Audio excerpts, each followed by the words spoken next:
ತಸ್ಸೋ ಭಗವತೋ ಅರ್ಹತೋ ಸಮ್ಮಾ ಸಂಬುದ್ಧಸ್ಸ. ಬುದ್ಧ ಧರ್ಮ ಸಂಘಕ್ಕೆ ನಮಿಸುತ್ತ, ಪರಮ ಪೂಜ್ಯ ಬಾಬಾ ಸಾಹೇಬರ ಪಾದಗಳಿಗೆ ನಮಿಸುತ್ತ, ಪೂಜ್ಯ ಮನೋರಕಿತ ವೆಂಕಟೇಜಿಯವರ ಪಾದಗಳಿಗೆ ನಮಿಸುತ್ತ, ಇವತ್ತಿನ ಈ ಧರ್ಮ ಕಾರ್ಯಕ್ರಮಕ್ಕೆ ಎಲ್ಲ ಬಂಧುಗಳಿಗೆ ಸ್ವಾಗತವನ್ನು ಕೋರ್ತಾ ಇವತ್ತಿನ ಈ ಧರ್ಮ ಪ್ರವಚನವನ್ನು ನಾನು ಶುರು ಮಾಡ್ತೇನೆ. ಸಂಯುಕ್ತ ನಿಕಾಯ ಸಹಾಯತನ ವರ್ಗ, ಅದರಲ್ಲಿ 19ನೇದು ಆಸಿ ವಿಸೋಪಮ ಸೂಕ್ತ, ಪುಟ 262. ಓಕೆ, ಸುಮಾರು ಜನ ಈಗ ಲೈಬ್ರರಿ ಬರ್ತಾ ಇದ್ದೀರಾ, ಅವರು ಇದನ್ನು ಮತ್ತೆ ನೋಡ್ಬೋದು. ಇದನ್ನು ಕೇಳಿ ಮತ್ತೆ ಬಿಟ್ಬಿಟ್ರೆ ಮರೆತು ಬಿಡುತ್ತೆ ಅಲ್ವಾ? ಅದಕ್ಕೆಲ್ಲ ಬರ್ತಾ ಇದ್ದವರು ಅಟ್ಲೀಸ್ಟ್ ತ್ರಿಪಿಟಕಗಳಿದೆ, ಅದನ್ನು ಯೂಸ್ ಮಾಡ್ಕೋಬೋದು. ಒಮ್ಮೆ ಈ ಸೂಕ್ತವನ್ನು ಭಗವಾನ್ ಬುದ್ಧರು ಒಮ್ಮೆ ಶ್ರಾವಸ್ತಿಯ ಚೇತವನದಲ್ಲಿ ಹೇಳಿದ್ದು, ಒಂದು ಉಪಮೆಯ ಮೂಲಕ ಹೇಳಿರ್ತಕ್ಕಂತಹ ಸೂಕ್ತ. ಭಗವಾನ್ ಬುದ್ಧರ ಒಂದು ಧಮ್ಮ ಹೇಳ್ತಕ್ಕಂತಹ ಒಂದು ಏನು ಹೇಳ್ತೀವಿ ಕೌಶಲ್ಯತೆ ಇದೆಯಲ್ಲ, ಅದನ್ನು ಯಾರಿಗೆ ಯಾವ ರೀತಿ ಹೇಳಿದ್ರೆ ಅರ್ಥ ಆಗ್ತದೋ ಅದೇ ರೀತಿ ಅವರು ಧಮ್ಮವನ್ನು ಹೇಳ್ತಾರೆ. ಅತಿ ಹೆಚ್ಚು ಉಪಾಸಕರಿಗೆ ಹೇಳಬೇಕಾದ್ರೆ ಈ ಉಪಮೆಗಳ ಮೂಲಕ ಹೇಳ್ತಾ ಇದ್ರು, ಸಿಮಿಲಿಸ್. ಓಕೆ, ಯಾಕೆಂದರೆ ಈಸಿಯಾಗಿ ಅರ್ಥ ಆಗಬೇಕು. ಹಾಗಾಗಿ ಈ ಒಂದು ಸಿಮಿಲಿನ ಕೊಟ್ಟು ಭಗವಾನ್ ಬುದ್ಧರು ಈ ಧರ್ಮವನ್ನು ಹೇಳಿದ್ದಾರೆ. ಹಾವಿನ ವರ್ಗ ಅಥವಾ ಆಸಿ ವಿಸೋಪಮ ಸೂಕ್ತ. ಭಗವಾನ್ ಬುದ್ಧರು ಹೇಳ್ತಾರೆ, ಭಿಕ್ಕುಗಳಿಗೆ ಮತ್ತು ಉಪಾಸಕರು ಕೂಡ ಇರ್ತಾರೆ ಅಲ್ಲಿ, ಅವರಿಗೆ ಹೇಳ್ತಾರೆ, ಭಿಕ್ಕುಗಳೇ, 4 ರೀತಿಯ ವಿಷಕಾರಿ ಹಾವುಗಳಿದ್ದಾವೆ, ಸರ್ಪಗಳಿದ್ದಾವೆ ಅಂತ ಅಂದ್ಬಿಟ್ಟು ಭಗವಾನ್ ಬುದ್ಧ ಹೇಳ್ತಾರೆ. ಯಾವ ರೀತಿ ಸರ್ಪಗಳು? ಇವಾಗಲೂ ಕೂಡ ಸುಮಾರು ವೆರೈಟೀಸ್ ಇದೆ, ಆದರೆ ವಿಷಕಾರಿ ತುಂಬ ಘೋರವಾದ ವಿಷವನ್ನು ಕಾಡ್ತಕ್ಕಂತಹ ಹಾವುಗಳನ್ನು ಭಗವಾನ್ ಬುದ್ಧರು 4 ಗುಂಪಾಗಿ ಕ್ಲಾಸಿಫೈ ಮಾಡಿದರು ಅವತ್ತಿನ ದಿನ. ಅದರಲ್ಲಿ ಮೊದಲನೇದು ಅರ್ಥಮುಖ, ವಾದಿಮುಖ, ಮತ್ತು ಅಗ್ಧಮುಖ ಮತ್ತು ಸ್ವಸ್ಥಮುಖ ಅಂತ ಅಂದ್ಬಿಟ್ಟು 4. ಅರ್ಥಮುಖದಲ್ಲಿ ಅದು ಕಚ್ಚಿದ್ರೆ ತುಂಬ ಬಾಡಿ ಗಟ್ಟಿಯಾಗ್ಬಿಡ್ತದೆ. ಗಟ್ಟಿಯಾಗಿ ಅಂದರೆ ಬೇಸಿಕಲಿ ನಾವು ಮೆಡಿಕಲ್ ಟರ್ಮಲ್ಲಿ ಹೇಳಿದ್ರೆ ನ್ಯೂರಲಾಜಿಕಲ್ ಸಿಸ್ಟಮ್ನ ಅಫೆಕ್ಟ್ ಮಾಡ್ಬಿಡ್ತದೆ. ಓಕೆ, ಸ್ಟಿಫ್ ಆಗಿಬಿಡುತ್ತೆ, ಬಾಡಿ ಸ್ಟಿಫ್ ಆಗಿ ಪ್ಯಾರಲೈಸ್ ಆಗಿ ಸತ್ತೋಗ್ತದೆ. ಅದೇ ರೀತಿ ವಾತಮುಖ ಅಂತಂದರೆ ಬಾಡಿ ಕೊಳೆತು ಹೋಗ್ತದೆ. ಅದೇನಾದರೂ ಕಚ್ಬಿಟ್ರೆ ಎಲ್ಲ ಅಂಗಗಳು ಕೂಡ ಕೊಳೆತು ಹೋಗ್ತದೆ. ಅದೇ ರೀತಿ ಅಗ್ನಿಮುಖ ಅಂತಂದರೆ ಅದನ್ನು ಕಚ್ಬಿಟ್ರೆ ಬಾಡಿಯಲ್ಲಿ ತುಂಬ ಉರಿ ಬೆಂಕಿ ಹತ್ತದ ರೀತಿಯಲ್ಲಿ ಉರಿಯಾಗಿ ಸತ್ತೋಗ್ತಾನೆ. ಅದೇ ರೀತಿ ಶಸ್ತ್ರಮುಖ ಅಂತಂತಂದರೆ ಈ ಚೂಪಾದ ಶಸ್ತ್ರಗಳೇನಿದಾವಲ್ಲ ಅವು ನಮಗೆ ಚುಚ್ಚಿದಾಗ ಯಾವ ರೀತಿ ಅನುಭವ ಆಗ್ತದೆ ಆ ರೀತಿ ಈ ಹಾವು ಕಚ್ಚಿದಾಗ ಅನುಭವ ಆಗಿ ಸತ್ತೋಗ್ತದೆ. ಓಕೆ, ಯಾರಿಗಾದ್ರು ಸಹಾಯಕ್ಕೆ ಇಷ್ಟ ಇದೆಯಾ? ಸಹಾಯಕ್ಕೆ ಇಷ್ಟ ಅಲ್ಲಲ್ವ? ಈ 4 ಹೆಡ್ಡಿಂಗ್ಸ್ನ ನಾನು ಫಸ್ಟ್ ಹೇಳ್ಬಿಡ್ತೀನಿ, ಅದಾದಮೇಲೆ ಡೀಪಾಗಿ ಹೋಗ್ತೀನಿ.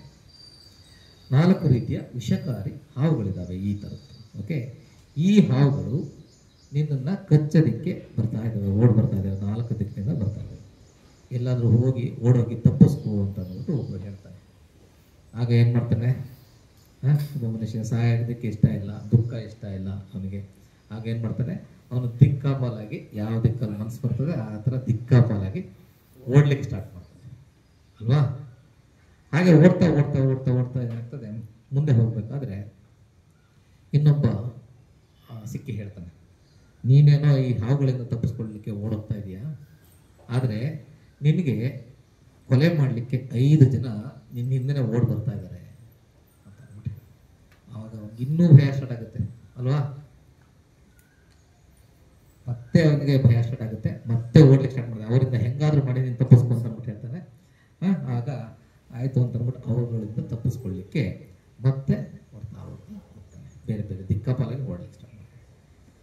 ಅದೇ ರೀತಿ ಓಡ್ತಾ ಮತ್ತೆ ಇನ್ನೊಬ್ಬ ಹೇಳ್ತಾನೆ, ನೀನೇನೋ ಈ ಹಾವುಗಳಿಂದ ತಪ್ಪಿಸ್ಕೊಳ್ಳಿಕ್ಕೆ ಓಡ್ತಾ ಇದೆಯಾ, ಅದೇ ರೀತಿ ಈ ಕೊಲೆಗಾರರಿಂದ ಕೂಡ ತಪ್ಪಿಸ್ಕೊಳ್ಳಿಕ್ಕೆ ಓಡ್ತಾ ಇದೆಯಾ, ಆದರೆ ನಿನಗೆ ಗೊತ್ತಿಲ್ಲ ನಿನ್ನ ಜೊತೆನೆ ತುಂಬ ಮಿತ್ರನಂತ ಇದ್ದಾನೆ, ತುಂಬ ಮಿತ್ರನಂತ ಇದ್ದು ನಿನ್ನ ಕೊಲೆ ಮಾಡಲಿಕ್ಕೆ ಮುಂಚಾಗ್ತಾ ಇದ್ದಾನೆ.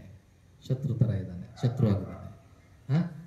ಅವನಿಂದ ಜೋಪಾನವಾಗಿರು, ಅವನಿಂದ ತಪ್ಪಿಸ್ಕೊ ನೀನು ಅಂತ ಆಗ ಇನ್ನೂ ಭಯ ಸ್ಟಾರ್ಟ್ ಆಗ್ಬಿಡುತ್ತೆ. ಹಾಗೆ ಹೇಳಿದಾಗ ಮಿತ್ರ ನನ್ನ ಜೊತೆಲೇ ಇರ್ತಕ್ಕಂಥ ನನ್ನ ಸಾಯಿಸ್ತಾ ಇದ್ದಾನೆ ಅಂತಂದ್ರೆ ಇನ್ನೂ ಭಯ ಸ್ಟಾರ್ಟ್ ಆಗುತ್ತಲ್ವಾ. ಮತ್ತೆ ಅವನಿಂದ ತಪ್ಪಿಸ್ಕೊಳ್ಳಿಕ್ಕೆ ದಿಕ್ಕಾಪಾಲಾಗಿ ಓಡ್ತಾನೆ. ಓಡ್ತಾ ಓಡ್ತಾ ಓಡ್ತಾ ಒಂದು ಊರು ಸಿಗುತ್ತೆ ಅವನಿಗೆ. ಆ ಊರು ಪೂರ್ತಿ ಖಾಲಿಯಾಗಿರುತ್ತೆ, ಒಂದು ಮನೆಯಲ್ಲೂ ಕೂಡ ಯಾರೂ ಇರೋದಿಲ್ಲ. ಅದನ್ನು ನೋಡಿ ಅವನಿಗೆ ಆಶ್ಚರ್ಯ ಆಗ್ತಾ ಇರ್ಬೇಕಾದ್ರೆ ಒಬ್ಬ ಬಂದು ಹೇಳ್ತಾನೆ, ಈ ಊರು ಖಾಲಿಯಾಗಿದೆ ಅಂತ ಅಂದ್ಬಿಟ್ಟು ನೀನು ನೋಡ್ತಾ ಇದೆಯಾ, ಆದರೆ ಈ ಊರನ್ನ ದರೋಡೆ ಮಾಡಲಿಕ್ಕೆ, ಖಾಲಿಯಾಗಿರ್ತಕ್ಕಂಥ ಊರನ್ನ ದರೋಡೆ ಮಾಡಲಿಕ್ಕೆ 6 ದರೋಡೆಕೋರರ ಗುಂಪು ಬರ್ತಾ ಇದೆ. ಅವ್ರು ಬರೋದಕ್ಕೆ ಮುಂಚೆ ನೀವು ತಪ್ಪಿಸ್ಕೋ ಅಂತ ಅಂದ್ಬಿಟ್ಟು ನೋಟ್ ಮಾಡ್ಕೊಳ್ಳಿ. ಇದು 4ನೇದು. ಮೊದಲನೇದೇನು, 4 ಸರ್ಪಗಳು ಬರ್ತವೆ, ವಿಷಕಾರಿ ಸರ್ಪಗಳು. ಅದರಿಂದ ತಪ್ಪಿಸ್ಕೊಳಕ್ ಕೊಡ್ತಾನೆ. 5 ಶತ್ರುಗಳು, ಕೊಲೆಗಾರರು ಬರ್ತಾರೆ, ಅವುಗಳಿಂದ ತಪ್ಪಿಸ್ಕೊಳ್ಳಿಕ್ಕೆ ಓಡ್ತಾ ಇದ್ದಾನೆ. ಮಿತ್ರನಂತ ಇರ್ತಕ್ಕಂತಹ ಶತ್ರು ಒಬ್ಬ ಕಾಯ್ತಾ ಇದ್ದಾನೆ ಕೊಲೆ ಮಾಡಲಿಕ್ಕೆ. ಅವನ ತಲೆನ ಯಾವಾಗ ಬೇಕು ಅವಾಗ ಕಡಿಲಿಕ್ಕೆ ಕಾಯ್ತಾ ಇದ್ದಾನೆ. ಅವರಿಂದ ತಪ್ಪಿಸ್ಕೊಳ್ಳಿಕ್ಕೆ ಮುಂದೆ ಓಡ್ತಾನೆ. ಆಗ ಒಂದು ಖಾಲಿ ಊರು, ಅಲ್ಲಿ ಯಾರು ಇರಲ್ಲ ಅಂತಹ ಊರು ಸಿಗುತ್ತೆ. ಅವ್ನಿಗೆ ಆಶ್ಚರ್ಯ ಆಗ್ತಾ ಇರುತ್ತೆ. ಅಷ್ಟರಲ್ಲಿ ಹೇಳ್ತಾರೆ, ಈ ಊರನ್ನ ದರೋಡೆ ಮಾಡಲಿಕ್ಕೆ 6 ಗುಂಪು, ದರೋಡೆಕೋರರ ಗುಂಪು ಬರ್ತಾ ಇದೆ, ಅವುಗಳಿಂದ ತಪ್ಪಿಸ್ಕೊಳ್ಳಿಕ್ಕೆ ನೀನು ಪ್ರಯತ್ನ ಮಾಡು ಅಂತ. ಮತ್ತೆ ಅವ್ರಿಗೆ ಇನ್ನೂ ಭಯ ಆಗುತ್ತೆ. ಮತ್ತೆ ಅಲ್ಲಿಂದ ಮುಂದೆ ಓಡ್ಲಿಕ್ಕೆ ಪ್ರಯತ್ನ ಪಡ್ತಾನೆ. ಓಡ್ತಾ ಓಡ್ತಾ ಓಡ್ತಾ ಒಂದು ಉಕ್ಕಿ ಹರಿತಾ ಇರ್ತಕ್ಕಂತಹ ಒಂದು ನದಿ ಸಿಗುತ್ತೆ. ಪ್ರವಾಹ ಬರ್ತಾ ಇರ್ತದೆ, ತುಂಬಾ ಪ್ರವಾಹದಲ್ಲಿ ಇದಾಗ್ತಾ ಇರ್ತದೆ. ಈ ಕಡೆ ದಡ ನೋಡ್ತಾನೆ. ಈ ಕಡೆ ದಡದಲ್ಲಿ ಎಲ್ಲ ಕಲ್ಲು ಮುಳ್ಳು ಹಾವು ಹಿಂದೆಯಿಂದ ಎಲ್ಲ ವೈರಿಗಳು ಬರ್ತಾ ಇದ್ದಾರೆ. ಆ ಕಡೆ ದಡ ತುಂಬಾ ಸುಂದರವಾಗಿ ಕಾಣ್ತಾ ಇರ್ತದೆ. ಓಕೆ, ಆ ದಡಕ್ಕೆ ಹೋಗೋದಕ್ಕೆ ಬೋಟ್ ಇಲ್ಲ, ಏನೂ ಇಲ್ಲ, ರಾಫ್ಟ್ ಇಲ್ಲ. ಆ ದಡದಕ್ಕೆ ಹೋಗ್ಬೇಕು, ಆ ಪ್ರವಾಹದಿಂದ ತಪ್ಪಿಸ್ಕೋ ನೀನು ಅಂತ ಅಂದ್ಬಿಟ್ಟು ಒಬ್ಬ ಹೇಳ್ತಾನೆ. ಆ ದಡದಕ್ಕೆ ಹೋಗ್ಲಿಕ್ಕೆ ಏನಾದ್ರು ಮಾಡ್ಕೋಬೇಕಲ್ಲ ಅವನು. ತಪ್ಪಿಸ್ಕೋಬೇಕು ಅಂದ್ರೆ ಏನಾದ್ರು ಮಾಡ್ಕೋಬೇಕು. ಅಲ್ಲಿರ್ತಕ್ಕಂತಹ ಕಟ್ಟಿಗೆಗಳನ್ನೆಲ್ಲ ಜೋಡಿಸಿ ಒಂದು ತೆಪ್ಪಳ ತರ, ರಾಫ್ಟ್ ತರ ಮಾಡ್ಕೋತಾನೆ. ರಾಫ್ಟ್ ಅನ್ನ ಮಾಡ್ಕೊಂಡು ತುಂಬಾ ಪ್ರಯತ್ನಶೀಲನಾಗಿ ಆ ಕಡೆ ದಡಕ್ಕೆ ಕಷ್ಟಪಟ್ಟು ತಲುಪಿದಾಗ ಅವನಿಗೆ ಅಲ್ಲಿರ್ತಕ್ಕಂತಹ ತುಂಬಾ ಸುಂದರವಾಗಿರ್ತದೆ, ಆ ಸುಂದರವಾಗಿರ್ತಕ್ಕಂತಹ ಒಂದು ಸ್ಥಳ ಸಿಗುತ್ತೆ. ಓಕೆ, ಈಗ ಈ ಉಪಮೆಯನ್ನು ಹೇಳಿದ್ರಲ್ಲ, ಇದರ ಅರ್ಥ ಏನು ಅದರ ಬಗ್ಗೆ ನಾವು ತಿಳ್ಕೊಳ್ಳೋಣ. ಓಕೆ, ಮೊದಲನೇದೇನು, 4 ಘೋರ ಸರ್ಪಗಳು. ಯಾವ 4 ಘೋರ ಸರ್ಪಗಳು? 4 ಘೋರ ಸರ್ಪಗಳೇನಿದವಲ್ಲ ಅವು 4 ಮಹಾಭೂತಗಳು. ಪ್ರಪಂಚದಲ್ಲಿರ್ತಕ್ಕಂತಹ ಎಲ್ಲ ವಸ್ತುಗಳು ಕೂಡ, ನಮ್ಮ ಬಾಡಿ ಕೂಡ ಆಗಿರ್ತಕ್ಕಂಥದ್ದು ಈ 4 ವಸ್ತುಗಳು. ಯಾವುದು? ಪಟಾವಿ, ಆಪೋ, ತೇಜೋ, ವಾಯು. ಓಕೆ, ಪಟಾವಿ ಅಂದರೆ ಪೃಥ್ವಿ, ಆಪೋ ಅಂದರೆ ನೀರು, ತೇಜೋ ಅಂದರೆ ಉಷ್ಣ ಟೆಂಪರೇಚರ್, ಮತ್ತು ವಾಯು ಅಂದರೆ ಗಾಳಿ. ಓಕೆ, ನೀವು ಯಾವುದೇ ವಸ್ತುಗಳನ್ನ ತೆಗೆದುಕೊಳ್ಳಿ, ಯಾವುದೇ ರೂಪವನ್ನು ತೆಗೆದುಕೊಳ್ಳಿ, ಇವು ಆಗಿರ್ತಕ್ಕಂಥದ್ದು ಈ 4ರಿಂದನೇ. ಕಾಂಬಿನೇಷನ್ಸ್ ಬೇರೆ ಆಗುತ್ತೆ. ನಮ್ಮ ಬಾಡಿ ಮಾಡಿರ್ತಕ್ಕಂಥದ್ದು ಯಾವುದರಿಂದ? ಈ 4ರಿಂದ. ಹೌದಾ? ಮೊದಲನೇದು ಘನ ರೂಪ ಇದೆ ಅಲ್ವಾ, ಒಂದು ಪೃಥ್ವಿ ಅಂದರೆ ಸಾಲಿಡಿಟಿ. ಎರಡನೇದು ನೀರಿದೆ, ನೀರಿನ ಅಂಶ ಇದೆ ದೇಹದಲ್ಲಿ ಅಲ್ವಾ, ನೀರಿನ ಅಂಶ.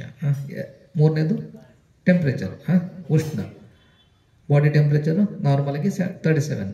ಅದಕ್ಕಿಂತ ಕಡಿಮೆನೂ ಕೂಡ ಉಷ್ಣನೇ, ಅದು ಹೆಚ್ಚು ಕೂಡ ಉಷ್ಣನೇ. ನಾವು ನಮಗೆ ಜಾಸ್ತಿ ಟೆಂಪ್ರೇಚರ್ ಅನಿಸಿದಾಗ ಮಾತ್ರ ನಾವು ಅದು ಸುಡುತ್ತೆ ಅಂತ ಅಂದ್ಬಿಟ್ಟು ಉಷ್ಣ ಅಂತ ಹೇಳ್ತೀವಿ.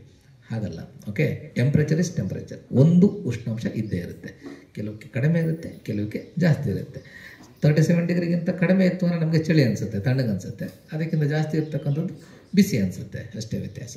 ಬಟ್ ಎಲ್ಲ ಜೀವಿಗಳಲ್ಲಿ, ಎಲ್ಲ ವಸ್ತುಗಳಲ್ಲಿ ಒಂದಲ್ಲ ಒಂದು ರೀತಿಯ ಟೆಂಪ್ರೇಚರ್ ಇದ್ದೇ ಇರುತ್ತೆ.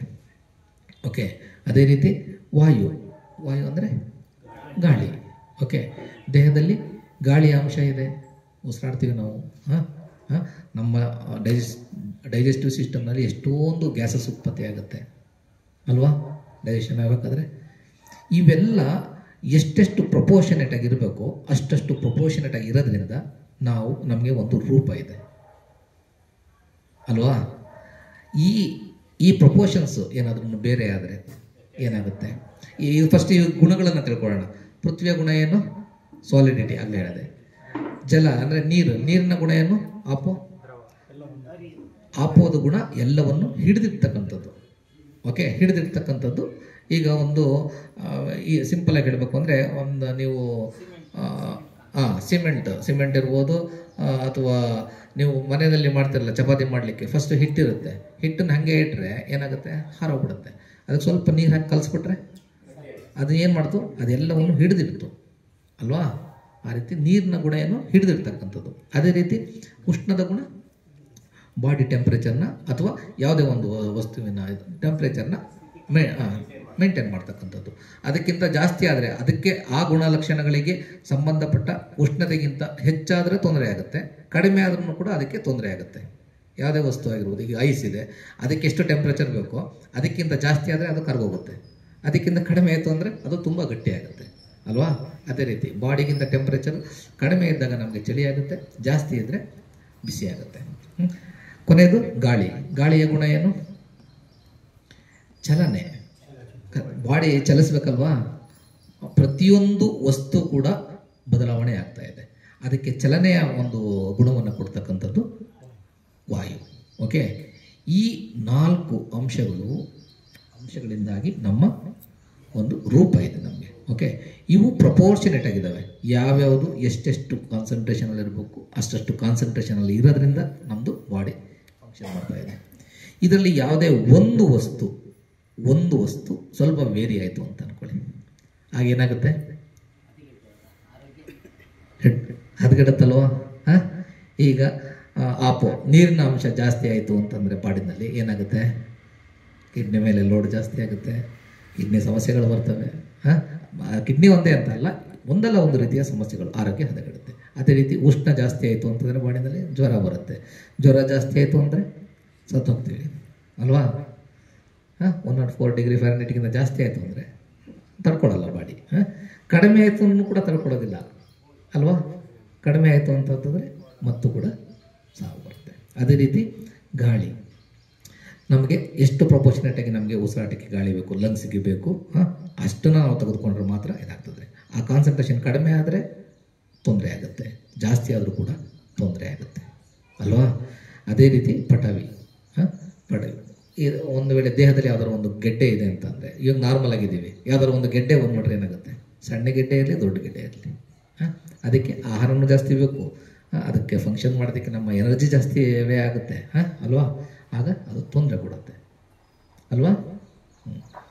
ಹಾಗಾಗಿ ಇವೆಲ್ಲ ಪ್ರಪೋರ್ಷನೇಟ್ ಆಗಿದ್ದಾಗ ನಮ್ಮ ಬಾಡಿ ಕರೆಕ್ಟಾಗಿ ಕೆಲಸ ಮಾಡುತ್ತೆ. ಯಾವಾಗ ಇವು ಪ್ರಪೋರ್ಷನೇಟ್ ಆಗಿರೋದಿಲ್ವೋ ಆಗ ಅದು ಸಾವನ್ನು ತಂದುಬಿಡುತ್ತೆ. ಯಾವುದೇ ಒಂದು ವ್ಯತ್ಯಾಸ ಆದರೂ ಕೂಡ ಸಾವನ್ನು ತರುತ್ತೆ. ಇನ್ನೊಂದು ಸೂತ್ರದಲ್ಲಿ ಹೇಳ್ತಾರೆ, ಹಾಗಾಗಿ ಇವಕ್ಕೆ ನಾವು ಭಾರಿ ಕೇರ್ಫುಲ್ ಆಗಿರಬೇಕು. ಇನ್ನೊಂದು ಸೂತ್ರದಲ್ಲಿ ಭಗವಾನ್ ಬುದ್ಧರು ಹೇಳ್ತಾರೆ, 4 ವಸ್ತುಗಳಿಂದ ಯಾವ ರೀತಿ ನಾವು ಕೇರ್ಫುಲ್ ಆಗಿರಬೇಕು, ಅದೇ ರೀತಿ 4 ಒಂದು ವಿಚಾರಗಳಿದ್ದಾವೆ, ಅವುಗಳಿಂದಲೂ ನಾವು ಕೇರ್ಫುಲ್ ಆಗಿರಬೇಕು. ಯಾವ್ಯಾವುದು? ಮೊದಲನೇದು ಹಾವು, ಅದು ಸಣ್ಣದಿರಲಿ ದೊಡ್ಡದಿರಲಿ, ಕಚ್ಚಿದ್ರೆ ತೊಂದರೆ ಆಗ್ತದೆ, ಅವುಗಳಿಂದ ಕೇರ್ಫುಲ್ ಆಗಿರಬೇಕು. ಎರಡನೇದು ಬೆಂಕಿ, ಅದು ಸಣ್ಣದಿರಲಿ ದೊಡ್ಡದಿರಲಿ, ಓಕೆ, ಸಣ್ಣದಿದೆ ಅಂತ ನೆಗ್ಲೆಕ್ಟ್ ಮಾಡೋಂಗಿಲ್ಲ ನಾವು, ಓಕೆ, ಅದು ತೊಂದರೆ ಕೊಡ್ತಕ್ಕಂಥದ್ದು, ಅವುಗಳಿಂದ ಕೇರ್ಫುಲ್ ಆಗಿರಬೇಕು. ಅದೇ ರೀತಿ ರಾಜ, ಅವನು ಸಣ್ಣವನಿರಲಿ ದೊಡ್ಡವನಿರಲಿ, ನಾವು ಅವನ ಮಾತುಗಳಿಗೆ ಗೌರವ ಕೊಡಬೇಕಾಗ್ತದೆ. ಅದೇ ರೀತಿ 4ನೇದು ಬಿಕ್ಕುಗಳು ಸಾಮಾನ್ಯರ ಇರಲಿ ಅಥವಾ ಹಿರಿಯ ಬಿಕ್ಕು ಇರಲಿ, ಎಲ್ಲರಿಗೂ ಕೂಡ ನಾವು ಗೌರವವನ್ನು ಕೊಡಬೇಕು. ಯಾಕೆ? ಬಿಕ್ಕುಗಳು ಎಲ್ಲವನ್ನು ತ್ಯಾಗ ಮಾಡಿ ಧಮ್ಮದ ಹಾದಿಯಲ್ಲಿ ನಿಬ್ಬಾಣವನ್ನು ಬೋಧಿಯನ್ನು ಸಾಕ್ಷಾತ್ಕಾರ ಮಾಡ್ತಕ್ಕಂಥ ಹಾದಿಯಲ್ಲಿ ನಡೀತಕ್ಕಂಥವರಾಗಿರ್ತಾರೆ. ಹಾಗಾಗಿ ನಾವು ಅವರಿಗೆ ಗೌರವವನ್ನು ಕೊಡಬೇಕು, ಆಯಿತಾ. ಎಂಥವರೇ ಇದ್ರು ಕೂಡ ಒಂದು ನಿಮಿಷ ವೇರಿಯೇಷನ್ ಆದ್ರೂ ಕೂಡ ಹಿರಿಯ ಬಿಕ್ಕುಗಳಿಗೂ ಇವ್ರಿಗೂ ವ್ಯತ್ಯಾಸ ಆಗುತ್ತೆ. ಉಪಾಲಿ ಬಂತೇಜಿಯವ್ರ ಬಗ್ಗೆ ಗೊತ್ತಿದೆ ಅಲ್ಲ ನಿಮ್ಗೆಲ್ರಿಗೂ ಕೂಡ. 6 ಜನ ದೀಕ್ಷೆ ತಗೊಳ್ತಾರೆ. ಕಪಿಲ ವಸ್ತುವಿಗೆ ಭಗವಾನ್ ಬುದ್ಧರು ಬೋಧಿಯನ್ನು ಪಡೆದ ನಂತರ ಬರ್ತಾರಲ್ಲ, ಬೋಧಿಯನ್ನು ಪಡ್ಕೊಂಡು 7 ವರ್ಷದ ನಂತರ ಬರ್ತಾರೆ. ಆಗ 5 ಜನ ರಾಜಕುಮಾರರು ಮತ್ತು ಉಪಾಲಿ 6 ಜನ ಬಂದು ನಾವು ಬಿಕ್ಕುಗಳಾಗ್ತೀವಿ ಅಂತ ಬರ್ತಾರೆ. ಭಗವಾನ್ ಬುದ್ಧರು ಫಸ್ಟು ದೀಕ್ಷೆ ಕೊಟ್ಟಿದ್ದು ಉಪಾಲಿಗೆ ಕ್ಷೌರಿಕ, ರಾಜರ ಕ್ಷೌರಿಕ, ರಾಜಕುಮಾರಿಗೆ ಕ್ಷೌರ ಮಾಡ್ತಾರೆ. ಆದರೆ ಅವರೇ ಹಿರಿಯ ಬಿಕ್ಕು ಹೋಗ್ತಾರೆ. ಯಾರು ಫಸ್ಟು ದೀಕ್ಷೆ ಕೊಡ್ತಾರೆ ಅವರು ಹಿರಿಯ ಬಿಕ್ಕು ಹೋಗ್ತಾರೆ. ಉಪಾಲಿ ಭತ್ತೇಜಿಯವರು ತ್ರಿಪೀಠಕದ ವಿನಯ ಪೀಠಕವನ್ನು ಪಠಣ ಮಾಡಿದಂಥವ್ರು, ತುಂಬ ಶ್ರೇಷ್ಠ ಭತ್ತೇಜಿಯವರು. ಓಕೆ, ಸೊ ಹಾಗಾಗಿ ನಾವು ಬಿಕ್ಕುಗಳಿಗೆ ರಾಜ, ಬೆಂಕಿ, ಹಾವು ಇವುಗಳ ಜೊತೆ ನಾವು ಕರೆಕ್ಟಾಗಿ ಹೇಳೋದು. ಅದೇ ರೀತಿ ನಮ್ಮ ಈ 4 ಧಾತುಗಳೇನಿದಾವಲ್ಲ, ಈ ಧಾತುಗಳಲ್ಲಿ ಯಾವುದೇ ಒಂದು ವೇರಿಯೇಷನ್ ಆದ್ರೂ ಕೂಡ ಅದು ನಮ್ಮನ್ನು ಸಾವಿನ ದವಡೆಗೆ ನೂಕಬಹುದು. ಈ ಘೋರಗಳ ಸರ್ಪಗಳಿಂದ ನಾವು ತಪ್ಪಿಸ್ಕೋಬೇಕು ಅಂದರೆ ನಮ್ಮ ದೇಹವನ್ನು ನಾವು ಆರೋಗ್ಯವಾಗಿ ಚೆನ್ನಾಗಿ ನೋಡ್ಕೋಬೇಕು. ಓಕೆ, ಎರಡನೇದು ಯಾವುದು? ಅದರಿಂದ ತಪ್ಪಿಸ್ಕೊಳ್ಳೋಕೆ ನಾವು ಹೆಂಗೋ ನೋಡ್ಕೊಂಡು ಹೋಗ್ತಾ ಇದ್ದೀವಿ. 5 ಜನ ಕೊಲೆಗಾರರು ಬರ್ತಾ ಇದ್ದಾರೆ. ಯಾರು 5 ಜನ ಕೊಲೆಗಾರರು? 5 ಜನ ಕೊಲೆಗಾರರು ಯಾರು? ಪಂಚಕಂದಗಳು. ಓಕೆ, ಪಂಚಕಂದಗಳು ಅಂತಂದ್ರೆ ಮೊದಲನೇದು ರೂಪಕಂದ ಅಂದರೆ ರೂಪ ಅಂದರೆ ಬಾಡಿಗೆ ಸಂಬಂಧಪಟ್ಟಿದ್ದು. ಇನ್ನು 4 ಮನಸ್ಸಿಗೆ ಸಂಬಂಧಪಟ್ಟಂತ. ಯಾವುದು 4 ಮನಸ್ಸಿನ ಗುಣಗಳು? ಮೊದಲನೇದು ವೇದನಾಕಂದ, 2 ಸಂಜ್ಞಾಕಂದ, ಸಂಖಾರಕಂದ, ವಿಜ್ಞಾನಕಂದ. ವೇದನಾಕಂದ ಅಂದರೆ ಅನುಭವ. ಪ್ರತಿ ಕ್ಷಣ ನಮ್ಮ ದೇಹದ ಭಾಗ ಒಂದಲ್ಲ ಒಂದು ರೀತಿಯ ಅನುಭವವನ್ನು ಪಡಿತಾನೆ ಇದೆ. ನೀವು ಅಬ್ಸರ್ವ್ ಮಾಡಿ, ಯಾವುದೇ ಕ್ಷಣ ಅನುಭವ ಇಲ್ಲದಿರ್ತಕ್ಕಂತಹ ಕ್ಷಣ ಇದೆಯಾ ಅಂತ ಅಂದ್ಬಿಟ್ಟು ಅಬ್ಸರ್ವ್ ಮಾಡಿ. ಇರಲಿಕ್ಕೆ ಸಾಧ್ಯನೇ ಇಲ್ಲ. ಒಂದು ಸುಖದ ಫೀಲಿಂಗ್ ಇರ್ಬೋದು, ದುಃಖದ ಅನುಭವ ಇರ್ಬೋದು, ಸುಖವೂ ಅಲ್ಲದ ದುಃಖವೂ ಅಲ್ಲದ ಅನುಭವ ಇರ್ಬೋದು. ಯಾವುದಾದ್ರೂ ಒಂದು ಅನುಭವ ಪ್ರತಿ ಕ್ಷಣ ಇದ್ದೇ ಇರುತ್ತೆ, ಪ್ರತಿ ಹಂತದಲ್ಲೂ ಕೂಡ ಇದ್ದೇ ಇರುತ್ತೆ ಅಲ್ವಾ? ಈ ಪಂಚಕಂದಗಳಿಗೆ ನಾವು ಅಂಟ್ಕೊಂಡಿದ್ದೀವಿ. ಈ ದೇಹ ನಾನು ಈ ರೂಪಕಂದಕ್ಕೆ ನಾವು ಅಂಟ್ಕೊಂಡಿದ್ದೀವಿ. ಇದು ನಾನು ಅಂತ ಅಂದ್ಬಿಟ್ಟು ಅನ್ಕೋತೀವಿ. ಆ ರೂಪಕಂದ ನಮ್ಮ ಮಾತು ಕೇಳುತ್ತಾ? ಅದು ಕೆಲವೊಂದು ಭಾಗಗಳನ್ನು ಬಿಟ್ಟು ಬೇರೆ ಯಾವುದೇ ದೇಹದ ಅಂಗನೂ ಕೂಡ ನಮ್ಮ ಮಾತನ್ನು ಕೇಳೋದಿಲ್ಲ. ಕೆಲವೊಂದು ಆ್ಯಕ್ಷನ್ಸ್ ಮಾತ್ರ ನಾವು ಬ್ರೈನ್ಗೆ ಇದನ್ನು ಕಳಿಸಿ ಆ್ಯಕ್ಷನ್ಸ್ ಮಾತ್ರ ನಮ್ಮಿಂದ ಕಂಟ್ರೋಲ್ ಮಾಡ್ಬೋದು ಅಷ್ಟೇ. ಬೇರೆ ಯಾವುದೇ ಭಾಗ ನಮ್ಮ ಕಂಟ್ರೋಲ್ನಲ್ಲಿ ಇಲ್ಲ. ಎಲ್ಲವೂ ಕೂಡ ನಿಯಮಕ್ಕನುಸಾರವಾಗಿ ಅವೇ ಫಂಕ್ಷನ್ ಮಾಡ್ತಾ ಇದ್ದಾವೆ. ಲಿವರ್ ಇದೆ, ನಿಮ್ಮ ಮಾತು ಕೇಳುತ್ತಾ? ಹಾರ್ಟ್ ಇದೆ, ಹಾರ್ಟ್ ಬೀಟ್ ಬಡ್ಕೊಳ್ತಾ ಇರ್ತದೆ, ನಮ್ಮ ಮಾತು ಕೇಳುತ್ತಾ? ಲಂಗ್ಸ್ ಇದೆ, ನಮ್ಮ ಮಾತು ಕೇಳುತ್ತಾ? ಯಾವುದೇ ಭಾಗನೂ ಕೂಡ ನಮ್ಮ ಮಾತುಗಳನ್ನು ಕೇಳೋದಿಲ್ಲ. ಅದು ನಿಯಮಕ್ಕನುಸಾರವಾಗಿ ಅದರ ಕೆಲಸವನ್ನು ಅದು ಪ್ರತಿಕ್ಷಣ ಮಾಡ್ತಾ ಇದೆ. ಓಕೆ, ಅದೇ ರೀತಿ ಮನಸ್ಸಿನ ಭಾಗಗಳಿದಾವಲ್ಲ, ಈ ವೇದನವನ್ನು ನಾವು ಕಂಟ್ರೋಲ್ ಮಾಡ್ಬೋದಾ?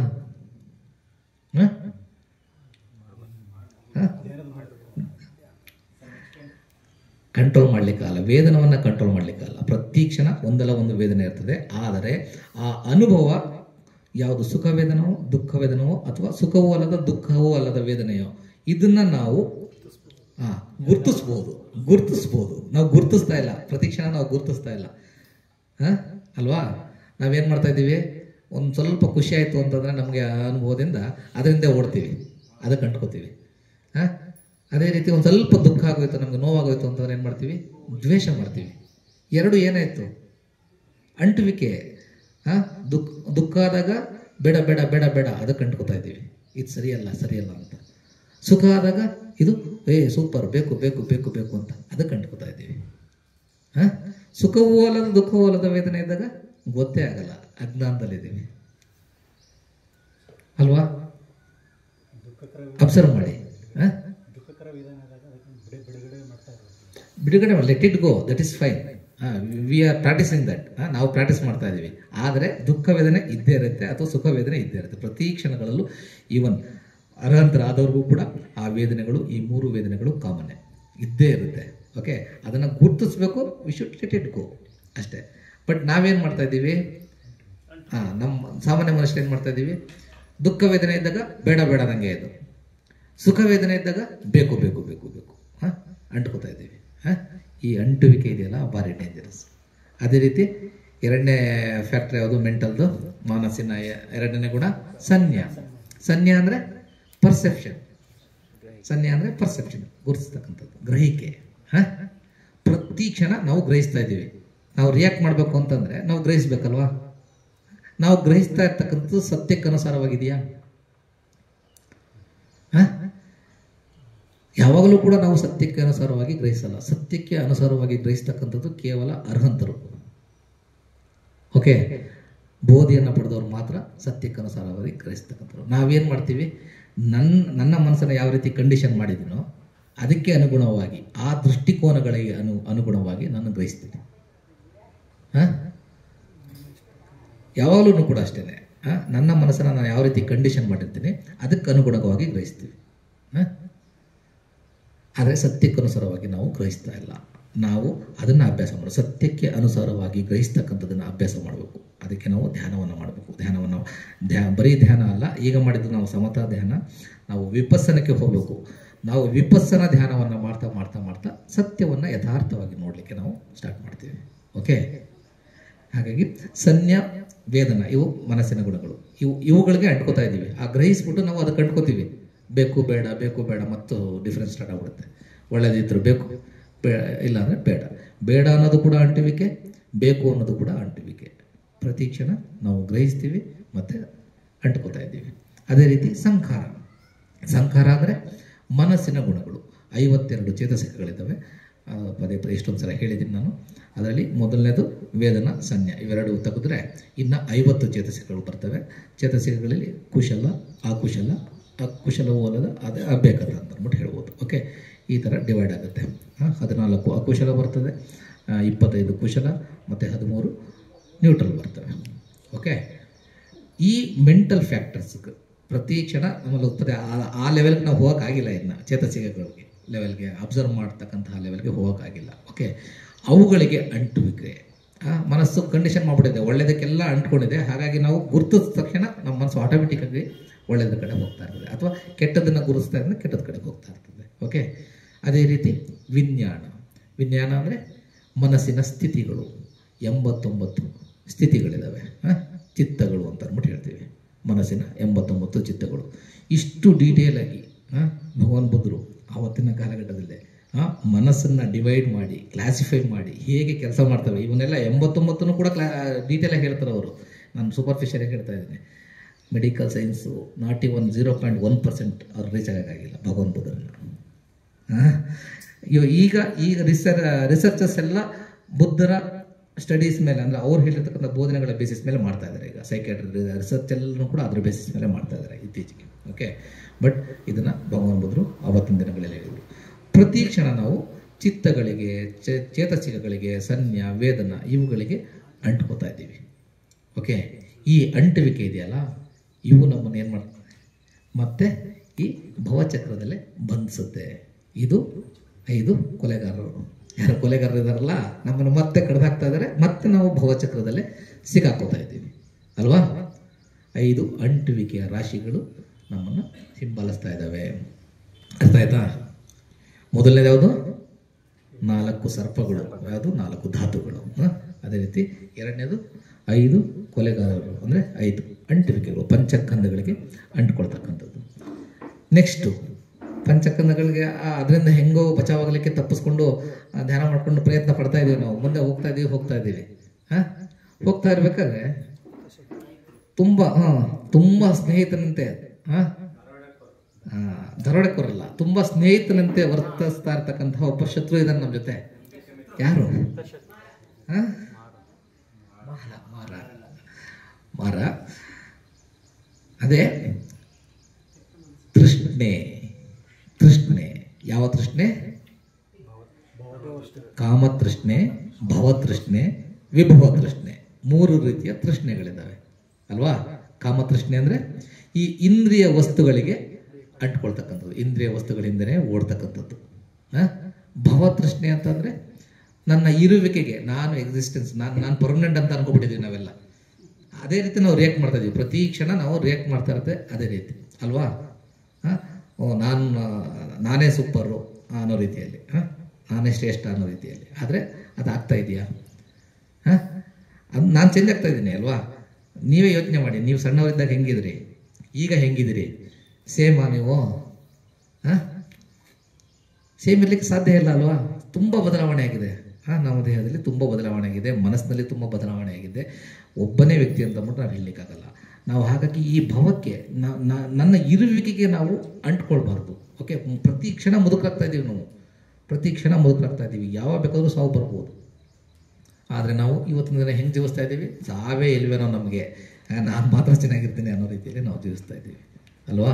ಅದು ಭಾವತೃಷ್ಣೆ, ಇರುವಿಕೆಗೆ ಅಂಟ್ಕೊಳ್ತಕ್ಕಂಥದ್ದು. ವಿಭವ ತೃಷ್ಣೆ ಅಂತಂದರೆ ನಾನಿದ್ದು ಏನು ಮಾಡೋಕ್ಕಾಗಲ್ಲಪ್ಪ, ಎಲ್ಲ ವೇಸ್ಟು, ಸತ್ತೋಗ್ಬಿಟ್ರೆ ನನಗೆಲ್ಲ ಸಿಕ್ಬಿಡುತ್ತೆ ಅಂತ ಅಂದ್ಬಿಟ್ಟು ಅದು ವಿಭವ ತೃಷ್ಣೆ. ನನ್ನ ಎಲ್ಲವನ್ನು ಬಿಟ್ಟು ನಾನು ಸತ್ತೋಗ್ಬೇಕು ಅಂತಕ್ಕಂತಹ ಒಂದು ಮಾನಸಿಕ ಸ್ಥಿತಿ ಇದೆಯಲ್ಲ, ಅದು ವಿಭವ ತೃಷ್ಣೆ.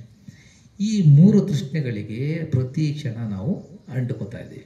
ಯಾವ್ದಾದ್ರು ಒಂದಕ್ಕೆ 3 ಇರಬೇಕು ಅಂತ ಅಂದ್ಬಿಟ್ಟಿಲ್ಲ. ಕಾಮತೃಷ್ಣೆ, ಭಾವತೃಷ್ಣೆ, ವಿಭವ ತೃಷ್ಣೆ ಅಲ್ವಾ? 3 ಕೂಡ ಬೇರೆ ಬೇರೆ ಸಮಯದಲ್ಲಿ ಬೇರೆ ಬೇರೆ ಸಂದರ್ಭಗಳಲ್ಲಿ ನಮಗೆ ಬರ್ತಾನೆ ಇರ್ತವೆ. ಒಂದಲ್ಲ ಒಂದು ರೀತಿಯಲ್ಲಿ ಬರ್ಬೋದು ನಮ್ಮ ಜೀವನದಲ್ಲಿ ಅಲ್ವಾ? ಇದು ನಮ್ಮ ಜೊತೆನೇ ಇದೆ, ನಮ್ಮ ಜೊತೆನೇ ಇದೆ. ಭಾರಿ ನಂಗೆ ಸುಖ, ಒಳ್ಳೆ ಇಂದ್ರಿಯ ವಸ್ತುಗಳಿಂದ ಸುಖ ಕಂಡ ತಕ್ಷಣ ನಾನು ಅಂಟ್ಕೊಳ್ಳಿಕ್ಕೆ ಓಡೋಗ್ತೀನಿ. ಅದು ಅಟ್ರಾಕ್ಟ್ ಮಾಡ್ತಾ ಇದೆ, ಬಾ ಬಾ ಬಾ ಅಂಟ್ಕೊಂಡು ನೀನು ಇಲ್ಲೇ ಸಿಕ್ಕಾಕ್ಸ್ತೀನಿ, ನಿನ್ನ ಭಾವಚಕ್ರದಲ್ಲೇ ನಿನ್ನ ಸಿಕ್ಕಿಸ್ತೀನಿ, ಇಲ್ಲೇ ಸುತ್ತಾ ಇರು ನೀನು ಅಂತ ಅಂದ್ಬಿಟ್ಟು ನಮ್ಮ ಹಿತಶತ್ರು, ಬಾ ಇದರಲ್ಲೇ ಸಿಕ್ಕಾಗ್ತೀನಿ ಅಂತ ಅಂದ್ಬಿಟ್ಟು ಅದು ಶಸ್ತ್ರವನ್ನು ಹಿಡ್ಕೊಂಡು ಕಾಯ್ತಾ ಇದೆ ಕೊಲೆ ಮಾಡಲಿಕ್ಕೆ, ಶಿರಸ್ಸನ್ನು ಛೇದ ಮಾಡಲಿಕ್ಕೆ ಕಾಯ್ತಾ ಇದೆ. ಅದು 3ನೇದು.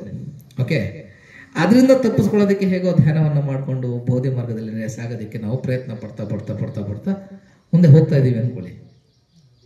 ಅಲ್ಲಿ ಒಂದು 4ನೇದು ಏನು ಹೇಳಿದೆ, ಧಾರವಾಡಕ್ಕೋರಲ್ಲ, 4ನೇದು ಒಂದು ಹಳ್ಳಿ ಸಿಗುತ್ತೆ.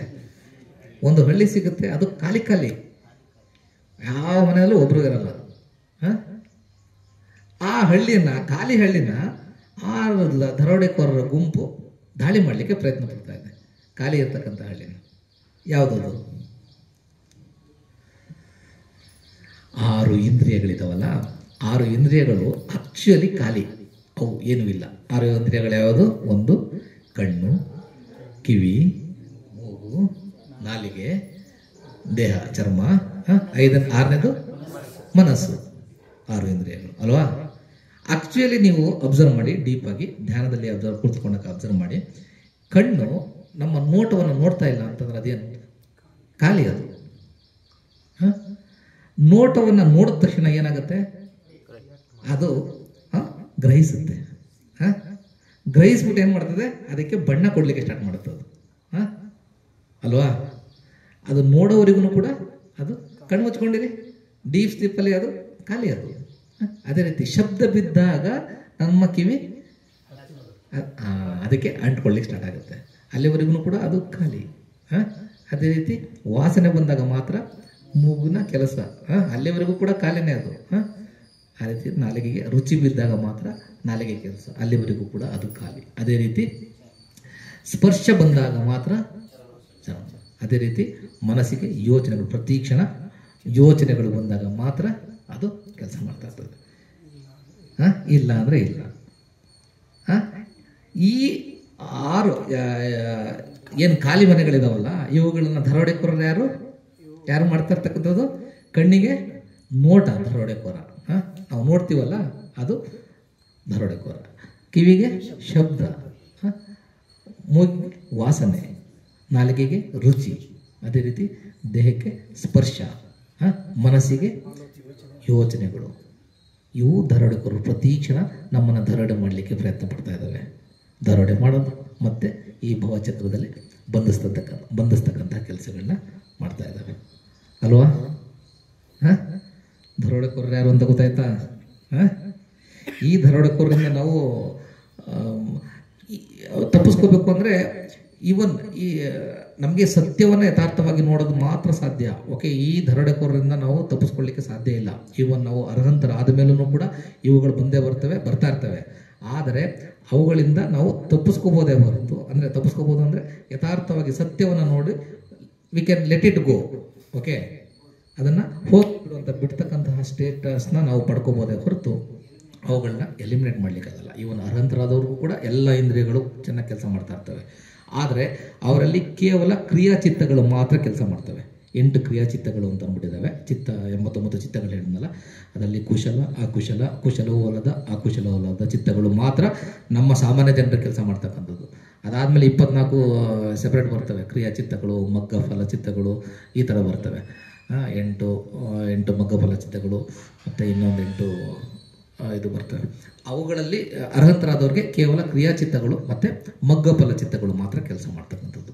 ಎಂತಹದ್ದೇ ನೋಟ ಇದ್ರೂ ಕೂಡ ಅದು ಸತ್ಯಕ್ಕನುಸಾರ ನೋಡ್ತಾರೆ, ಹೋಗ್ಲಿ ಬಿಡು ಅಂತ ಬಿಡ್ತಾರೆ.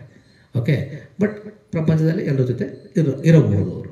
ಓಕೆ, ಹಾಗಾಗಿ ಈ 6 ಇಂದ್ರಿಯಗಳೇನಿದಾವಲ್ಲ ಇವು ಪ್ರತಿ ಕ್ಷಣ ದರೋಡೆ ಮಾಡ್ತಾ ಇದ್ದಾವೆ. ಇವುಗಳಿಂದ ನಾವು ತಪ್ಪಿಸ್ಕೋಬೇಕು. ಇವುಗಳಿಂದ ಹೆಂಗೋ ಕಷ್ಟಪಟ್ಟು ತಪ್ಪಿಸ್ಕೊಳ್ಳಿಕ್ಕೆ ನಾವು ಹೋಗ್ತಾ ಇದ್ದೀವಿ. ಮುಂದೆ ಹೋಗ್ತಾ ಹೋಗ್ತಾ ಹೋಗ್ತಾ ಹೋಗ್ತಾ ಏನು ಸಿಕ್ತು? ಒಂದು ಪ್ರವಾಹದಿಂದ ಕೂಡಿರ್ತಕ್ಕಂತಹ ಒಂದು ನದಿ. ಯಾವುದು ಪ್ರವಾಹ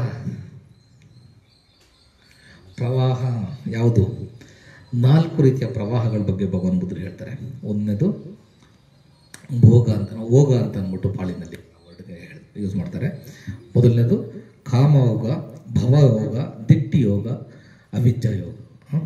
ಕಾಮ, ನಾವು ಎಲ್ಲ ಪ್ರತಿ ಕ್ಷಣ ಈ ಇಂದ್ರಿಯ ವಸ್ತುಗಳಿಗೆ ಈಡಾಗ್ತಾ ಇದ್ದೀವಿ. ಇದರಿಂದನೇ ಓಡ್ತಾನೆ ಇದ್ದೀವಿ. ಈ ಪ್ರವಾಹದಲ್ಲಿ ಸಿಕ್ಕಾಕೋತಾ ಇದ್ದೀವಿ. ಒಂದು. ಎರಡನೇದು ಇಲ್ಲ ಭವ ಅಂತಂದರೆ ಇರುವಿಕೆಗೆ ಸಿಗಾಕೋತಾ ಇದ್ದೀವಿ. ಮೂರನೇದು ದಿಟ್ಟಿ, ದೃಷ್ಟಿಕೋನಗಳನ್ನ ಸೃಷ್ಟಿ ಮಾಡ್ತಾ ಇದ್ದೀವಿ. ಪ್ರತಿ ಕ್ಷಣ ನಾವು ದೃಷ್ಟಿಕೋನಗಳನ್ನ ಸೃಷ್ಟಿ ಮಾಡ್ತಾ ಇದ್ದೀವಿ. ನಮಗೆ ಬೇಕಾದ ರೀತಿಯಲ್ಲಿ ನಾವು ಸತ್ಯಕ್ಕನುಸಾರ ಮಾಡ್ತಾ ಇಲ್ಲ. ನನಗೆ ಯಾವುದು ಸರಿ, ಅದು ನಾನು ಹೇಳಿದ ಸರಿ, ನೀನು ಹೇಳಿದ ತಪ್ಪು, ಅವನು ಒಂದು ದೃಷ್ಟಿಕೋನ, ನಂದು ಇನ್ನೊಂದು ದೃಷ್ಟಿಕೋನ. ಸತ್ಯನೇ ಬೇರೆ ಇರ್ತದೆ. ಆದರೆ ಸತ್ಯಕ್ಕನುಸಾರವಾಗಿ ನಾವು ನೋಡ್ತಾ ಇಲ್ಲ. ಈ ರೀತಿ ದೃಷ್ಟಿಕೋನಗಳನ್ನು ಸೃಷ್ಟಿ ಮಾಡ್ತಾ ಇದ್ದೀವಿ. ಯಾಕೆ? ಅದು ಅಜ್ಞಾನದಿಂದ. ಅದು ಅಜ್ಞಾನ. ಈ ರೀತಿ 4 ರೀತಿಯ ಪ್ರವಾಹಗಳಲ್ಲಿ ನಾವು ಸಿಕ್ಕಾಕೋತಾ ಇದ್ದೀವಿ. ಓಕೆ, ಆ ನದಿಯ ಆ ಪ್ರವಾಹದಿಂದ ಹರಿತಾ ಇದೆ. ಈ ಪ್ರವಾಹವನ್ನು ದಾಟಬೇಕು ಅಂತಂದ್ರೆ ಏನು ಮಾಡಬೇಕು? ಆ ಬದಿಗೆ ಹೋಗ್ಬೇಕು ಅಲ್ವಾ? ಆ ಬದಿ ತುಂಬ ಚೆನ್ನಾಗಿ ಕಾಣಿಸ್ತಾ ಇದೆ, ಆ ಬದಿಗೆ ಹೋಗ್ಬೇಕು. ಆ ಬದಿಗೆ ಹೋಗ್ಲಿಕ್ಕೆ ಇವನ ಹತ್ರ ಏನೂ ಇಲ್ಲ, ಅಲ್ಲಿ ದೋಣಿ ಇಲ್ಲ.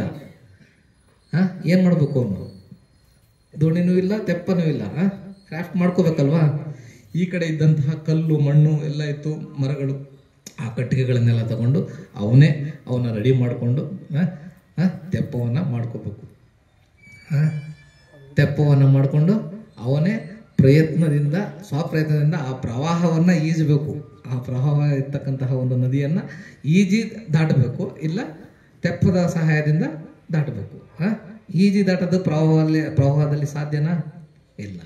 ತೆಪ್ಪವನ್ನು ಮಾಡಿಕೊಂಡು ರ್ಯಾಫ್ಟ್ ಅದು ಅಟ್ಲೀಸ್ಟ್ ಎಷ್ಟು ಫಾಸ್ಟಾಗಿ ಹೋಗ್ತದೋ ಫೋರ್ಸಾಗಿ ಆ ಸುಳಿವಿನ ಇದರಲ್ಲಿ ಹೋಗ್ತದಲ್ವಾ, ಅದರಿಂದ ದಾಟ್ತಕ್ಕಂತಹ ಸಾಧ್ಯತೆ ಇದೆ. ಈ ತೆಪ್ಪವನ್ನು ಮಾಡ್ಕೊಳ್ತಕ್ಕಂಥದ್ದು ಇದೆಯಲ್ಲ, ತೆಪ್ಪ ಮಾಡಿಕೊಂಡು ಅದರ ಸಹಾಯದಿಂದ ದಾಟ್ತಕ್ಕಂಥದ್ದು ಇದೆಯಲ್ಲ, ಅದನ್ನೇ ಭಗವಾನ್ ಬುದ್ಧರು ಹೇಳ್ತಕ್ಕಂಥದ್ದು ಅರಿಯ ಅಷ್ಟಾಂಗಿಕ ಮಾರ್ಗ. ಈ ದೋಣಿ ಅಂತಕ್ಕಂಥದ್ದನ್ನು ಮಾಡ್ಕೋತೀವಲ್ಲ ನಾವು, ಈ ಅರಿಯ ಅಷ್ಟಾಂಗಿಕ ಮಾರ್ಗವೇ ಆ ತೆಪ್ಪ. ಓಕೆ, ಅದನ್ನು ದಾಟಬೇಕು ಅಂದರೆ ನಾವು ಅಷ್ಟಾಂಗ ಮಾರ್ಗವನ್ನು ಫಾಲೋ ಮಾಡಬೇಕು. ಯಾವುದು? ಸಮ್ಮ ದಿಟ್ಟಿ, ಸಮ್ಮ ಸಂಕಪ್ಪೋ, ಸಮ್ಮ ವಾಚ, ಸಮ್ಮ ಕಮ್ಮಂತೋ, ಸಮ್ಮ ಆಜೀವೋ, ಸಮ್ಮ ವಾಯಾಮೋ, ಸಮ್ಮ ಸತಿ, ಸಮ್ಮ ಸಮಾಧಿ. ಸಮ್ಮ ದಿಟ್ಟಿ ಅಂದರೆ ಸರಿಯಾದ ದೃಷ್ಟಿಕೋನ, ಸರಿಯಾದ ಸಂಕಲ್ಪ, ಸರಿಯಾದ ಮಾತು, ಸರಿಯಾದ ಕೆಲಸ, ಸರಿಯಾದ ಜೀವನೋಪಾಯ, ಸರಿಯಾದ ಪ್ರಯತ್ನ, ಸರಿಯಾದ ಜಾಗೃತ ಭಾವ, ಸರಿಯಾದ ಏಕಾಗ್ರ ಭಾವ. ಓಕೆ, ಈ ಅರಿಯ ಅಷ್ಟಾಂಗಿಕ ಮಾರ್ಗವನ್ನು ನಾವು ತೆಪ್ಪವನ್ನಾಗಿ ಮಾಡ್ಕೋಬೇಕು. ಆ ಮಾರ್ಗದಲ್ಲಿ ನಡೆದಾಗ ಮಾತ್ರ ನಮಗೆ ಏನು ಸಿಗುತ್ತೆ? ಇದನ್ನು ಹಂಗೇನೆ ಇದು ಮಾಡೋದಕ್ಕಾಗುತ್ತಾ? ಇದನ್ನು ದಾಟಬೇಕು ಅಂದ್ರೆ ಈ ಅರಿಯ ಅಷ್ಟಾಂಗಿಕ ಮಾರ್ಗವನ್ನು ನಾವು ದಾಟಬೇಕು ಅಂತಂದರೆ ಅಲ್ಲಿ ಅವನು ಆ ಪ್ರವಾಹದಲ್ಲಿ ಹುಟ್ಟನ್ನು ಯೂಸ್ ಮಾಡಬೇಕಲ್ಲ, ಅದನ್ನು ನಮ್ಮ ಕೈಗಳಿಂದನೇ ನಾವು ಹುಟ್ಟಾಗಿ ಮಾಡಿಕೊಂಡು ಇದು ಮಾಡಬೇಕು. ತುಂಬ ಉತ್ಸಾಹಪೂರ್ವಕವಾಗಿ ಮತ್ತು ಪ್ರಯತ್ನಶೀಲರಾಗಿ ಪ್ರತಿ ಕ್ಷಣ ಜಾಗೃತ ಭಾವದಿಂದ ನಾವು ಅರಿಯ ಅಷ್ಟಾಂಗಿಕ ಮಾರ್ಗವನ್ನು ಫಾಲೋ ಮಾಡಿದ್ರೆ ಮಾತ್ರ ಈ ಪ್ರವಾಹವನ್ನು ನಾವು ಈ ರೀತಿ ದಡವನ್ನು ಇನ್ನೊಂದು ದಡವನ್ನು ಸೇರ್ಬೋದು. ಅದು ಯಾವುದು ದಡ? ಅದೇ ನಿಬ್ಬಾಣ. ನಿಬ್ಬಾಣ ಅಂದರೆ ಅರ್ಹಂತತ್ವದ ಸ್ಥಿತಿಯನ್ನು ನಾವು ಬೋಧಿಯನ್ನು ಪಡ್ಕೊಳ್ತಕ್ಕಂತಹ ಸ್ಥಳ. ಎಷ್ಟು ಸಿಂಪಲ್ಲಾಗಿ ಇಷ್ಟು ಡೀಪಾಗಿ ಆಳವಾಗಿರ್ತಕ್ಕಂತಹ ಒಂದು ಧಮ್ಮವನ್ನು ಭಗವಾನ್ ಬುದ್ಧರು ಜನಗಳಿಗೆ ಅರ್ಥ ಆಗೋ ರೀತಿಯಲ್ಲಿ ಉಪಮೆಗಳನ್ನ ಮೂಲಕ ನಾವು ಎಷ್ಟೊಂದು ಸ್ಟಡಿ ಮಾಡಿದ್ದೀವಲ್ಲ ಎಲ್ಲದರಲ್ಲೂ ಕೂಡ ಅಷ್ಟೇ ಅವ್ರು ಸಿಂಪಲ್ಲಾಗಿ ನಮ್ಗೆ ಅರ್ಥ ಆಗೋ ರೀತಿಯಲ್ಲೇ ಎಲ್ಲ ಧರ್ಮವನ್ನು ಹೇಳಿರ್ತಕ್ಕಂಥದ್ದು. ಆದರೆ ಜನಗಳಲ್ಲಿ ಎಲ್ಲರೂ ಕೂಡ ಏನು ಮಾಡ್ತಾರೆ, ಬೌದ್ಧ ಧರ್ಮದಲ್ಲಿ ಬರೀ ಎಲ್ಲನೂ ಬಿಟ್ಟು ಅದೆಲ್ಲವನ್ನು ತ್ಯಾಗ ಮಾಡಿ ಹೋಗ್ತಕ್ಕಂತಹ ಒಂದು ಇದು ಜೀವನದಲ್ಲಿ ಒಂದು ನೆಗೆಟಿವ್ ಇದನ್ನು ಇದು ಮಾಡ್ತಾರೆ ಅವರು ಅಂತಕ್ಕಂತಹ ಒಂದು ವೈಡ್ ಸ್ಪ್ರೆಡ್ ಇದನ್ನು ಕೊಡ್ತಾರೆ. That is wrong. ಆ್ಯಕ್ಚುಲಿ ನಮ್ಮ ಜೀವನದಲ್ಲಿ ಇದ್ದುಕೊಂಡೇ ನಾವು ಅರಿಯ ಅಷ್ಟಾಂಗಿಕ ಮಾರ್ಗವನ್ನು ಫಾಲೋ ಮಾಡಿದ್ರೆ ಎಲ್ಲ ಒಂದು ದುಃಖಗಳಿಂದ ನಾವು ಮುಕ್ತರಾಗ್ಬೋದು ಅಂತಕ್ಕಂತಹ ವಿಚಾರಗಳನ್ನು ಭಗವಾನ್ ಬುದ್ಧರು ಪ್ರತಿ ಹಂತದಲ್ಲೂ ಹೇಳಿದ್ದಾರೆ. ಆ ಧಮ್ಮದಲ್ಲಿ ಇರ್ತಕ್ಕಂಥದ್ದೇ ಅದು. ಎಲ್ಲವನ್ನು ಬಿಟ್ಟು ಸನ್ಯಾಸಿ ಆಗಬೇಕು ಅಂತ ಮಟ್ಟೇನು ಭಗವಾನ್ ಬುದ್ಧರು ಹೇಳಿಲ್ಲ. ಓಕೆ, ಸನ್ಯಾಸಿ ಆದರೆ ಖಂಡಿತವಾಗ್ಲೂ ಫೈನ್. ನೀವು ಅರ್ಹತ್ವವನ್ನು ಪಡ್ಕೋಬೇಕು ಅಂದರೆ ಉಪಾಸಕರಾಗಿ ನೀವು ಅರಿಯ ಅಷ್ಟಾಂಗಿಕ ಮಾರ್ಗವನ್ನು ಫಾಲೋ ಮಾಡಿದ್ರೆ ಖಂಡಿತವಾಗ್ಲೂ ನೀವು ಅರ್ಹಂತರಾಗ್ಬೋದು. ಶುದ್ಧೋಧನ ಅವರ ತಂದೆ, ಅವರು ಅರ್ಹಂತರಾದಲ್ವಾ? ಅವರು ಬಿಕ್ಕು ಆಗಿರಲಿಲ್ಲ. ಅವರು ಧಮ್ಮವನ್ನು ಕೇಳಿ ಫಸ್ಟ್ ಸ್ವತಃಪನ್ನಾದರು, ಅದಾದಮೇಲೆ ಅರ್ಹಂತರಾದರು. ಅವರು ಅರ್ಹಂತರಾದಮೇಲೆ ಬೆಕ್ಕುಗಳಾಗಬೇಕು. ಬೆಕ್ಕುಗಳಾಗಲಿಲ್ಲ ಅಂದರೆ 7 ದಿನದಲ್ಲಿ ಅವ್ರು ಸಾವಾಗುತ್ತೆ. ಶುದ್ಧೋಧನ ಅವನು ರಾಜ ಆಗಿದ್ದರಿಂದ ಅವನಿಗೆ ಅವನು ಸುಮಾರು ರೆಸ್ಪಾನ್ಸಿಬಿಲಿಟೀಸ್ ಇತ್ತು. ಹಾಗಾಗಿ 7 ದಿನದಲ್ಲಿ ನಾನು ರೆಸ್ಪಾನ್ಸಿಬಿಲಿಟಿನ ಕಂಪ್ಲೀಟ್ ಮಾಡ್ತೀನಿ ಅಂದ್ಬಿಟ್ಟು ಅವ್ರು ಬಿಕ್ಕು ಆಗಲಿಲ್ಲ. 7 ದಿನದಲ್ಲಿ ಅವನು ರೆಸ್ಪಾನ್ಸಿಬಿಲಿಟೀಸ್ನ ಕಂಪ್ಲೀಟ್ ಮಾಡಿ ಅದಾದಮೇಲೆ ತೀರ್ಕೊಬಿಡ್ತಾರೆ. ಆದರೆ ಇದು ಸುಮಾರು ಜನ, ಎಷ್ಟು ಜನ ಉಪಾಸಕರು ಅರ್ಹಂತರಾದರು ಅಲ್ವಾ? ಇಷ್ಟನ್ನು ಹೇಳ್ತಾ ಇವತ್ತಿನ ಧಮ್ಮ ಪ್ರವಚನವನ್ನು ನಾನು ಮುಕ್ತಾಯ ಮಾಡ್ತೀನಿ. ಏನಾದರೂ ಅನುಮಾನಗಳಿದ್ದರೆ ದಯಮಾಡಿ ಧಮ್ಮಕ್ಕೆ ಸಂಬಂಧಪಟ್ಟ ಅನುಮಾನಗಳಿದ್ದರೆ ಕೇಳಿ.